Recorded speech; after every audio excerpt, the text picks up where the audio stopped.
cũng rảnh. Có mình là không rảnh, tuần nào cũng ngồi đây cãi lộn. Ai biểu mày tuần nào cũng có chuyện để hỏi cắt cớ tao?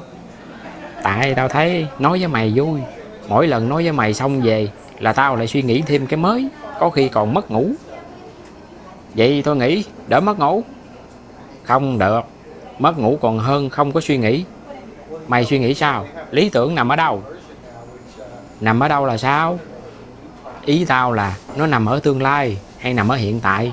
Ví dụ, có người nói lý tưởng của tao là trở thành bác sĩ, có người khác nói lý tưởng của tao là sống hết lòng với bệnh nhân. Hai câu đó, theo mày câu nào đúng? Theo tao, hai câu đó khác nhau.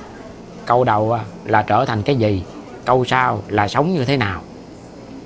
Nhưng cuối cùng cũng là làm bác sĩ mà. Không chắc lỡ mai người đó bị tai nạn, không làm bác sĩ được nữa thì sao? Hết lý tưởng luôn hả? Ha. Nếu lý tưởng là cái nghề thì nghỉ nghề là hết. Nghe kỳ kỳ. Tao thấy nghề chỉ là chiếc thuyền, lý tưởng mới là hướng chèo. Có người đổi thuyền nhưng vẫn chèo về một hướng. Mày nói làm tao nhớ ông thầy dạy văn hồi cấp 3 của tụi mình đó. Ông từng nói đừng hỏi sau này con làm nghề gì, hãy hỏi con muốn trở thành người như thế nào. Hồi đó tao nghe đâu có hiểu cái gì, giờ già rồi tự nhiên nhớ lại. Thì có nhiều câu phải sống mấy chục năm mới hiểu. Hồi trẻ nghe bằng tai, già rồi mới nghe bằng cuộc đời ha. Mày nói câu này được quá khen, quá khen. Lát nữa tao nói bậy liền bây giờ đó.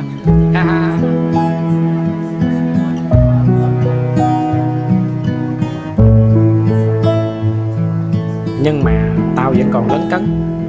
Nếu lý tưởng là con đường thì có ngày nào mình thực hiện được nó không? Hay cả đời chỉ đi hoài? Tao hỏi mày nha, làm cha có ngày nào mình hoàn thành không? Hay ngày nào cũng phải đang làm cha?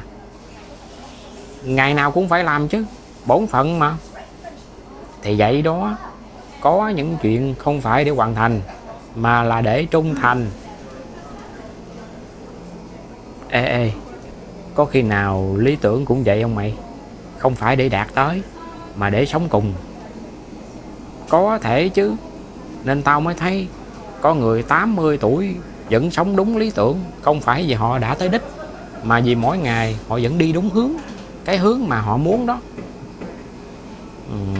Nếu vậy thì một người hôm nay sống tử tế thì hôm nay người đó đã sống đúng lý tưởng, không cần đợi 30 năm nữa hen. Ít nhất đó là cách tao hiểu vậy. Mày biết cái tao thích nhất ở cái cách hiểu này là gì không?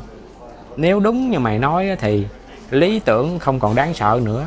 Nó không bắt mình phải thành công, nó chỉ hỏi hôm nay mày sống như thế nào thôi. Có lẽ vậy á. Nhưng nếu một người mỗi ngày đều sống tốt mà không hề biết mình có lý tưởng thì người đó có thật sự có lý tưởng không? Không biết làm sao gọi là lý tưởng được mày. Ví dụ tao đi bộ mà tao không biết tao đi đâu thì làm gì có phương hướng. Ủa, tao đâu có nói mày không biết mày đi đâu. Ý tao là có người không gọi tên được, chứ không phải không có. Thì khác gì nhau? Khác chứ. Mày thương con mày đúng không? Ngày nào mày cũng lo cho nó. Mày có cần sáng nào cũng đứng trước gương rồi nói lý tưởng của tôi là làm người cha tốt? Có cần nói không? Không. Nhưng mày vẫn sống như vậy mà, đúng không? Khoan, cái đó là tình thương, không phải lý tưởng.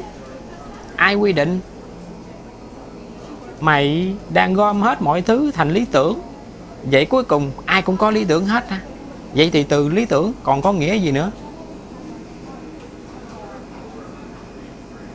Mày biết tao đang suy nghĩ gì không? Con người không thể sống mà không có cái gì dẫn đường.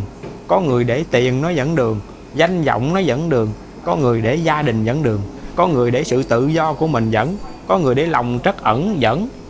Nhưng đều có cái gì đó chứ mày. Không, tao không chịu. Có người chỉ sống qua ngày thôi. Sáng đi làm, chiều về, cuối tháng lãnh lương, không có nghĩ gì hết trơn. Thiệt không? Hay là họ chọn im lặng không nói cho ai biết hết, và cả chính bản thân họ cũng chưa từng gọi tên nó? Mày lại suy diễn nữa rồi. Có thể. Nhưng mày cũng đang suy diễn đó. Tại mày với tao cũng đâu phải biết hết tâm tư của tất cả mọi người đâu. Tao với mày cũng đang suy diễn thôi à. Mày suy diễn rằng họ không có, còn tao suy diễn rằng họ có. Được không? Thằng mày chơi kỳ quá. Đang cãi lộn tự nhiên kéo tao về điểm xuất phát. Thiệt là vậy mà. Có nhiều câu hỏi không phải để thắng, mà để biết mình chưa biết à.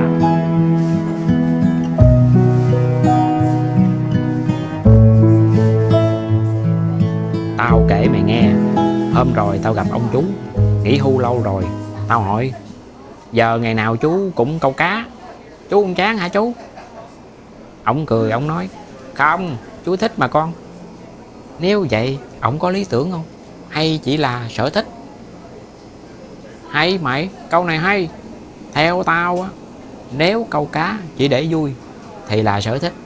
Còn nếu câu cá chỉ muốn sống hòa với thiên nhiên lại khác à. Nếu câu cá để quên nỗi buồn lại khác nữa. Một hành động có khi mang 3-4 ý nghĩa.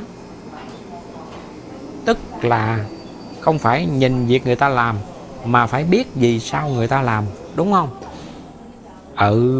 Theo tao, lý tưởng không có nằm ở hành động, nó nằm ở ý nghĩa phía sau cái hành động đó.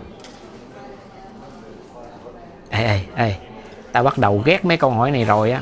Mỗi lần nghĩ là đầu tao nó rối. Đâu có ai ép mày. Tại tao ép tao. Tuần sau tao muốn hỏi mày câu này: lý tưởng có nhất thiết phải tốt không, hay một người xấu cũng có lý tưởng? Trời ơi, câu này chắc cãi dữ lắm đó mày. Thì cãi thôi, mấy bữa nay tao nhường mày nhiều rồi. Hả? Thằng này ngon, chơi mày luôn. Tuần sau tái đấu nha bạn hẹn. Chơi luôn.